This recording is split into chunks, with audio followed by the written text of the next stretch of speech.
Hey there, lovely soul. Welcome back to Noah's Stories. May your heart always be filled with peace. May your days flow with tenderness and your nights be soothed by hope. Even in the stormiest times or darkest moments, may you always find light and strength within yourself. May love surround you always and happiness always find its way back to you. In a city that never sleeps, sometimes the only warmth left is a cup of coffee placed gently by a stranger. And that was where this story began. The rain fell softly, like the quiet breath of the night. At 2 a.m., the city had shed its usual glamour, stripped bare into something colder, quieter, and achingly real. Along a stone path cutting through a small park, the streetlights cast faint yellow streaks that shimmered across the wet pavement. Footsteps were rare now. Only the sound of falling rain and the occasional echo remained. Sophie pulled her thin coat tighter, one hand wrapped around a still warm paper cup of coffee. Her shift at the cafe had just ended, but she didn't have enough for a cab this time, so she walked, cutting through the park to save a few dollars, trading warmth for distance. The rain wasn't heavy, just enough to slick her hair against her forehead and darken her shoulders. As she passed the row of familiar benches, Sophie froze. One wasn't empty. A man sat there motionless, soaked in a black suit, head bowed. Rain dripped from his hair onto his collar, like sorrow etched into fabric. He didn't move. He looked like a statue sculpted from grief. Sophie nearly kept walking, but something, maybe the loneliness radiating from him, made her stop. She turned back, stepped closer, and placed her coffee beside him. "It's not hot anymore," she said, "but it's better than rainwater." Then she walked away. His voice caught the air behind her, low and rough like it had been scraped by the storm. "I didn't think strangers could be this kind." She didn't turn. People you know usually don't have to be. And she kept walking. The next morning, the city remained wrapped in gray. The air was still damp from the night's rain. The cafe where Sophie worked opened early, just like always. No one knew she had gotten home close to 3 a.m., shoes soaked, coat chilled to the bone. But something inside her felt a little lighter. Not because she had helped a stranger, but because of his eyes. When she left, they no longer held despair, only stillness. Sophie was wiping down the counter, trying to fight off the fatigue when the door opened. A gust of cold wind slipped in with the soft chime of the bell. She looked up. It was him. Gone was the soaked suit, the face that had once looked like it had forgotten how to hope. Now, Daniel stood there in a worn, button-down shirt and faded jeans, his hair still damp from the morning mist. His eyes were red, but sober, and in them was a quiet strength. Someone who had walked through pain and kept walking. Sophie stepped out from behind the counter. "Can I help you?" she asked, though she already knew he wasn't there for the coffee. "My name's Daniel," he said, voice hoarse. "I'm looking for a job, anything physical. I'll do whatever's needed." The cafe owner, a stern, middle-aged man, shook his head immediately. "No ID, no paperwork, no hire." Daniel didn't argue. He simply lowered his head, gripping the strap of his old canvas bag. Sophie saw it then, not pity, but something quieter, recognition. She had worn that same look when she first arrived in the city, broke, rejected, and alone. "He has nothing," Sophie said firmly, "so he'll work twice as hard as someone who has everything." The owner looked at her, then at Daniel. Finally, he gave a reluctant nod. "Trial, no pay, 1 week." Daniel bowed his head slightly. "Thank you." In the days that followed, Daniel stayed mostly silent. He came early, left late, and took on the dirtiest jobs, heavy, dull, and messy, the ones no one else wanted. He moved like someone serving a quiet sentence. He never asked for breaks, never complained. Every day was the same rhythm, water running, dishes clinking, his footsteps echoing in the quiet corners of the cafe. One late evening, the rain returned. The cafe was nearly empty, washed in soft yellow light.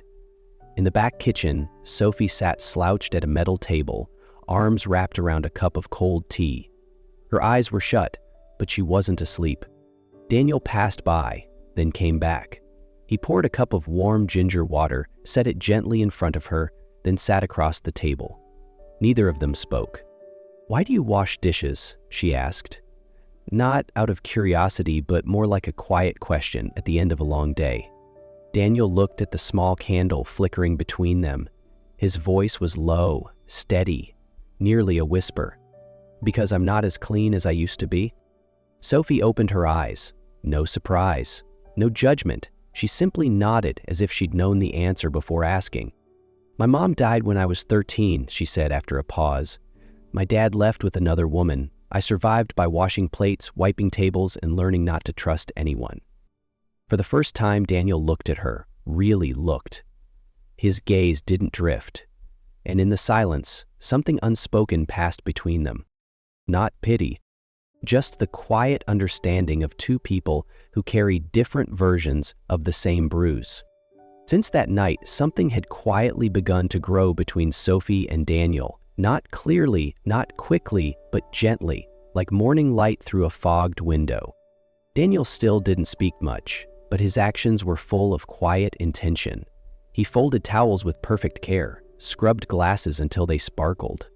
Each morning, Sophie would find a cup of mint tea waiting for her, always placed in the same spot, always just right, though she'd never asked for it. On slower days, they sat behind the counter sharing half a leftover sandwich, or said nothing at all. Daniel would read the old paperback Sophie had forgotten in the back room. She would close her eyes and let the ceiling fan hum lull her thoughts, the scent of cinnamon and baked waffles drifting through the air. One evening, the sky turned suddenly gray, and rain began to fall without warning. As Sophie gathered her things, Daniel appeared beside her, holding out her coat. She had hung it earlier and forgotten about it in the rush to close. He handed it to her, then quietly opened an umbrella. He didn't speak, just tilted his head slightly toward the door, an unspoken invitation. Sophie paused, then followed him out. Under the small umbrella, they walked side by side. Her shoulder brushed his sleeve, his shirt warm and faintly scented of the rain. The drizzle fell steadily, matching their footsteps. They said nothing, but in that silence, something real was beginning to take root. For the first time, she wished the walk home would never end. It was a busy Saturday afternoon. Sunlight spilled through the windows, blotting the tiled floor like unfinished ink. The cafe buzzed. Laughter, the grinding of espresso machines, the sharp click of heels on stone. Just another day. A group of women entered. They weren't regulars. Their perfume overpowered the scent of coffee. Their handbags shimmered. Their half-smiles shifted the air in the room. Sophie greeted them as always, politely, evenly. But behind the counter, Daniel quietly stepped back, turning his face away. One of the women, blonde hair, red lips, curled to perfection, tilted her head and stared. Then she pulled out her phone. "Oh my God, is that Daniel Hayes? The guy who got left at the altar?" Another leaned in, squinting. "No way. What's he doing wiping tables in a place like this?" A click. A caption. A photo uploaded. "Heartbroken heir turned barista. This city never runs out of twisted fairy tales." Within 10 minutes, the post spread like wildfire. Social media erupted. Comments poured in. Confirmations followed. Yes, it was Daniel Hayes. His face hadn't left the headlines in weeks, and now, here he was, washing glasses in a tiny cafe. Sophie hadn't checked her phone. A coworker handed it to her during a lull. One glance. That was all she needed. Daniel, the man who brewed her ginger tea when she was too tired to move, who held the umbrella over her on rainy walks, who once whispered, "I'm not as clean as I used to be," was actually the heir to the Hayes financial empire. She looked up. Daniel stood behind the counter, hands clutching a dish towel, eyes fixed on the floor, pretending not to hear, but she knew he had. Sophie didn't react. Didn't ask. Didn't confront.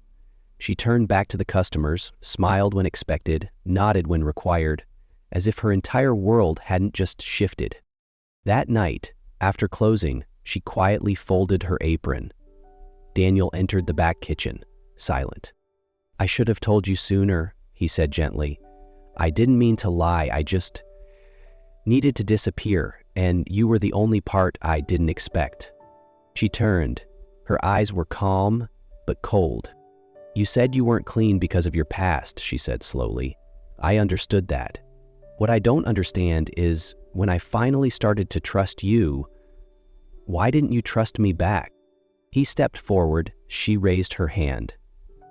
"I don't need an apology. I'm not angry because you're Daniel Hayes. I'm just sad that the person I opened up to chose to hide behind a name that wasn't real."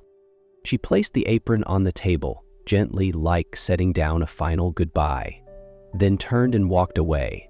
The back door didn't slam, but it echoed inside Daniel like a door closing on the last chance he didn't know how to keep. The buzz from the cafe photo hadn't even faded when another storm broke. This one with a familiar name, Camilla Rhodes. 3 days after Sophie disappeared, Daniel's office, perched atop a glass tower, had an unexpected visitor. No appointment, no call, but Camilla walked in, confident, poised, as if she'd never known what it felt like to be left at the altar. Daniel was reviewing a report. Didn't look up. "I don't take walk-ins." "I'm not a guest," Camilla replied, her voice smooth as silk. "I was your fiancé, remember?" Daniel set the folder down. In his eyes there was only recognition. No anger, no longing. I remember you walking away like you never planned to come back." Camilla laughed softly and sat down without being asked. Her eyes moved across the room, the sleek black desk, the antique clock, the late afternoon light painting the glass walls. Everything remained untouched. Except her. "Marcus wasn't who I thought," she said evenly. "I was deceived. The man I should have married was you." Daniel didn't flinch. After a beat, a quiet smile curved his lips. "You think I regret letting you go?" Camilla tilted her head. "I didn't come to apologize."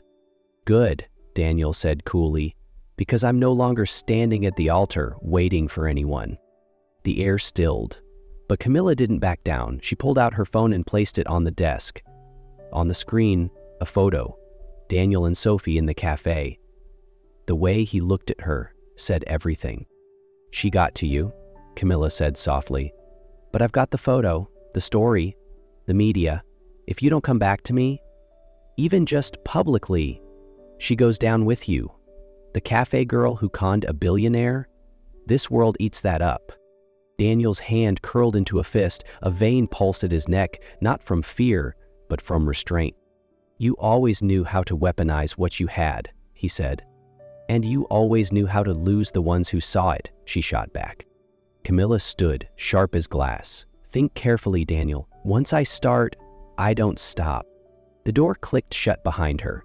This time, no one needed to close it for her. Daniel stood still by the window. The city lights below glimmered, but inside him, the storm had already begun. 3 days after her confrontation with Daniel, Camilla stepped into another office, just as high but far colder, the private suite of Ethan Langford, renowned tech investor and her current business partner. Ethan was already seated, dressed in a navy suit, thin-rimmed glasses reflecting the dim light. Camilla didn't need his eyes. She needed his signature. "I finalized the PR team," she said, placing a folder on the desk. "Here's the proposed partnership between Rhodes Holdings and Langford Group. I'm contributing shares." Ethan raised a hand, cutting her off. "I know. No need to repeat it." Camilla paused, then offered a calm smile. "Then let's sign." He flipped through a few pages and nodded. "Fine, but I want you to sign this part first." He slid over a different stack, a transfer of ownership agreement for 30% of the joint project. Without hesitation, she signed. In her mind, she still held the upper hand, with charm, strategy, and secrets she carried about Daniel. She lifted a glass of red wine and smiled. "To us, the ones the media never dares to doubt."